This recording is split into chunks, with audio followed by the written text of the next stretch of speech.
বলো তোমার জন্য পাত্রী আছে নাকি বলো, সেটা বলো। আমার যদি পাত্রী আছে তাহলে রেজিস্ট্রি অফিসে পাঠিয়ে দাও, আমরা রেজিস্ট্রি করতে এসেছি। যদি তোমরা কেউ থাকো যে দাদুকে বিয়ে করতে চাও।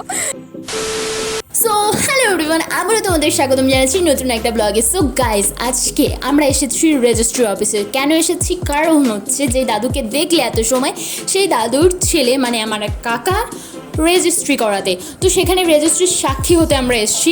আর আসার পথে আমাদের চোখে পড়েছে এমন একটি ঘটনা, মানে আমরা যেই টুকটুকিতে করে এসেছি বাড়ির খুব কাছে হওয়ার কারণে সেই টুকটুকিতে করে আসা, টুকটুকির মধ্যে ছিল একটি বাংলার বোতল, মানে মদের বোতল আর সঙ্গে বরফ।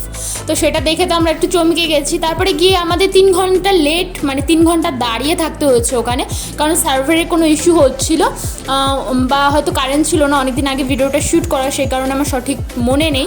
যাই হোক, 3 ঘন্টা আমাদের দাঁড়াতে হয়েছে। এর জন্য আমি আর দাদু একটু ঘোরাফেরা করছিলাম, শয়তানি করছিলাম। আর এই বিড়ালটা মানে সিরিয়াসলি এত ডেঞ্জারাস দেখা যাচ্ছে, মানে খাবার ওকে দেওয়া হচ্ছিল, আমরা যে খাবারটা খাচ্ছিলাম ওটা আমরা ওকে দিচ্ছিলাম, ও খেয়ে দেয় আবার এত ভয়ানকভাবে ডাকছিল, মানে ধারণার বাইরে। যে কাকার রেস্ট্রিতে এসেছি, এটা হচ্ছে সেই কাকার বাবা, আমার দাদু। সো দাদু বলো, কিছু বলবে নাকি তুমি? কাকে? এদেরকে বলো যে বলো তোমার জন্য পাত্রী আছে নাকি বলো, সেটা বলো। আমার যদি পাত্রী আছে তাহলে রেজিস্ট্রি অফিসে পাঠিয়ে দাও, আমরা রেজিস্ট্রি করতে এসেছি। যদি তোমরা কেউ থাকো যে দাদুকে বিয়ে করতে চাও, তো দাদুর টাকটা দেখো, অনেক বড় টাক। এই যে পেছনে কটা চুল আছে, কোনো মাইন্ড নেবে না। যদি থাকো যে দাদুকে পছন্দ করছো যারা, তারা আমার সাথে যোগাযোগ করতে পারো, কমেন্টে জানিও। তোমাদের সাথে আমি যোগাযোগ করে নেবো যে দাদুকে যারা বিয়ে করতে চাও, দাদু বলো চলে আসো, চলে আসো। আমি অ্যাড্রেস যদি চাও তোমরা আমি দিয়ে দেবো।